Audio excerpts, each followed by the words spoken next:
This is the Azteca in Mexico City. It holds 114,000 spectators, and this is the legendary stage that hosted the 1986 FIFA World Cup. The sun is frying everyone's heads. On one side, England, the inventors of the sport. On the other side, Argentina, led by Diego Armando Maradona. The tension in the air is unbelievable. But to understand just how enormous this match really was, we need to go back exactly 4 years. Because this rivalry didn't begin with the referee's whistle. It began in the South Atlantic, with real weapons. The year is 1982. The Falkland Islands, or the Malvinas, depending on who you ask. A freezing archipelago, constantly battered by the wind, just 480 kilometers from the Argentine coast, yet more than 12,000 kilometers from London. At that time, Argentina was experiencing a collapse. A military dictatorship had been ruling the country since 1976. Inflation was out of control, the economy was melting down, and the people were starting to take to the streets to protest.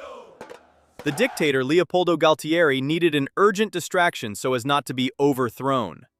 The chosen tactic was the oldest in history, starting a war to unite the nation against an external enemy. On April 2nd, 1982, Argentine troops invaded the Falkland Islands. The plan seemed perfect. Retake territory that Argentina had long considered its own, believing the British government would never launch a major military response for islands so distant and seemingly forgotten. For a few days, the plan seemed to work. Argentines packed Plaza de Mayo to celebrate the invasion. For a few days, the plan seemed to work. Plaza de Mayo filled with people as news of the operation spread across Argentina. At the same time, Britain's government was facing its own political crisis, with record unemployment and declining public support. Retaking the islands became the perfect opportunity to project strength. Britain quickly assembled a powerful naval task force. She sent over 100 warships, nuclear submarines, and thousands of professional soldiers across the ocean. The British response was devastating. What the Argentine dictatorship sold as an easy victory turned into a massacre. The Argentine cruiser General Belgrano was sunk by a British submarine, killing 323 sailors all at once. On the islands, the ground combat was unequal. Professional British soldiers against 18-year-old Argentine conscripts, poorly equipped, in extreme cold, and without adequate supplies. The war lasted exactly 74 days. The conflict ended on June 14, 1982, with Argentina's total surrender. The toll was brutal. 649 Argentines and 255 Britons dead. Argentina was completely humiliated on the global stage. National pride was crushed, and the dictatorship collapsed the following year. The pain of this defeat generated a hatred embedded in the soul of every Argentine. This is the Azteca Stadium in Mexico City, and it was carrying the weight of those 649 lives on June 22nd, 1986. This wasn't just football, it was politics, revenge, and six. Estadio Azteca, Mexico City.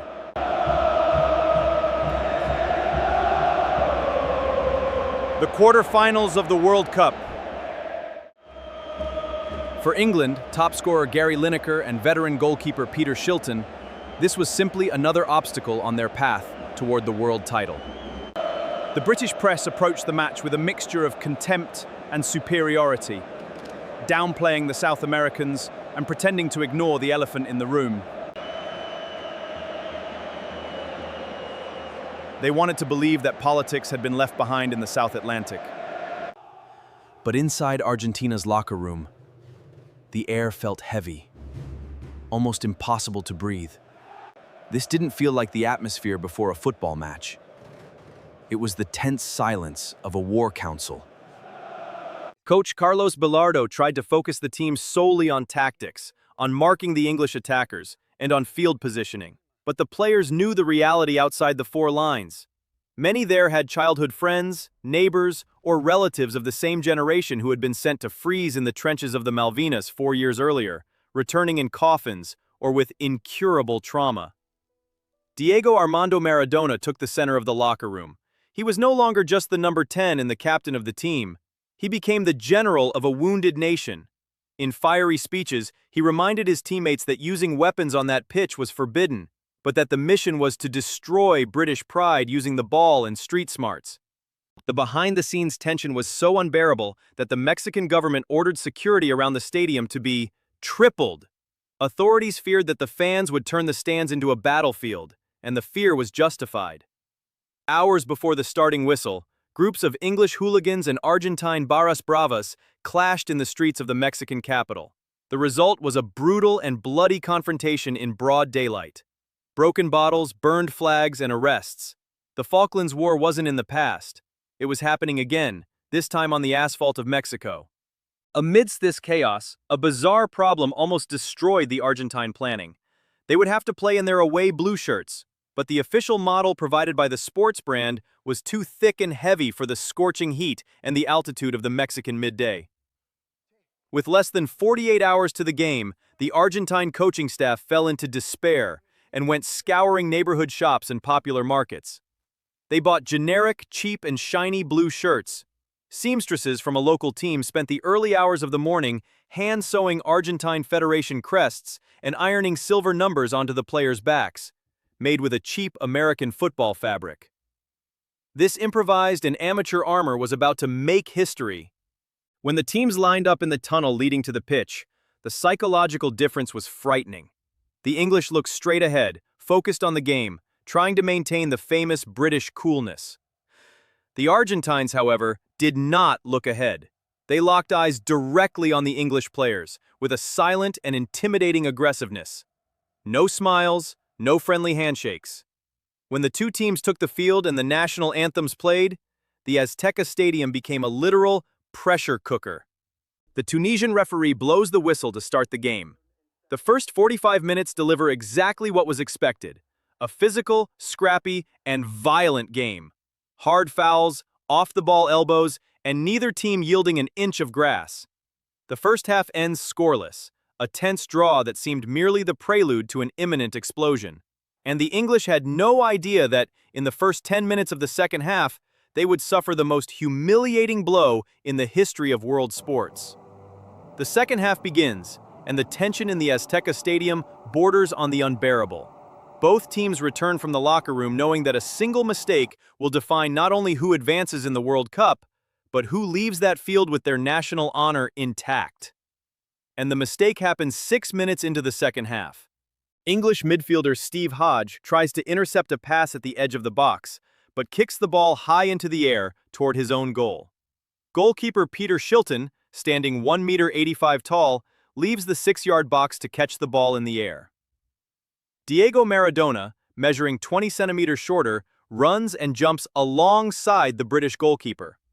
What happens in the next split second changes the history of sports forever.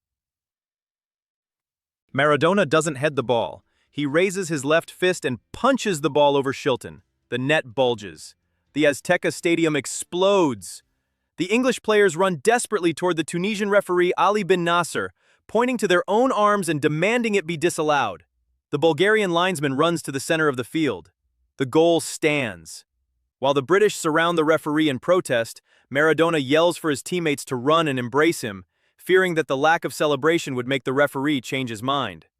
The bank heist was complete. Maradona would later call the play the Hand of God. A perverse and calculated irony against the country that had defeated them militarily 4 years earlier. The English are furious. The feeling of absolute injustice takes over the European team, but they wouldn't have time to process the blow. Just 4 minutes later, at 10 minutes of the second half, absurdity gives way to undeniable genius. Hector Enrique passes the ball to Maradona, still in Argentina's defensive half.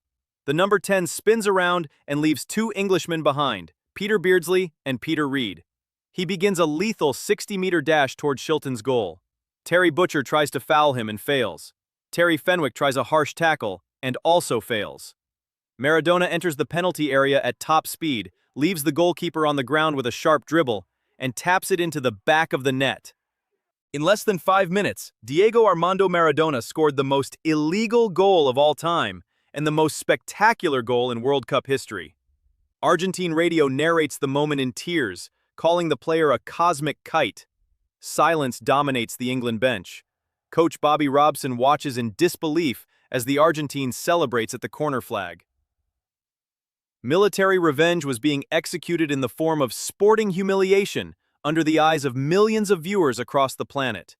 The scoreboard read 2-0, but the war was far from over. England was in a state of shock. 2 goals in less than 5 minutes destroyed not only the British tactical scheme, but the emotional structure of the entire team. But they were still the inventors of the sport, and British pride would not accept going down without a fight. With less than 10 minutes remaining in the game, England begins a suffocating and desperate pressure. Gary Lineker, the tournament's ruthless top scorer, capitalizes on a perfect cross into the box and scores the English goal. The score was now 2-1. The crowd at the Azteca Stadium loses its voice. The tension reaches an almost unbearable level. The final minutes seem to drag on, a true agony for the Argentines, who were defending not just a result, but the honor of an entire country. The referee checks his watch, and finally, blows the final whistle. The explosion in Argentina was absolute.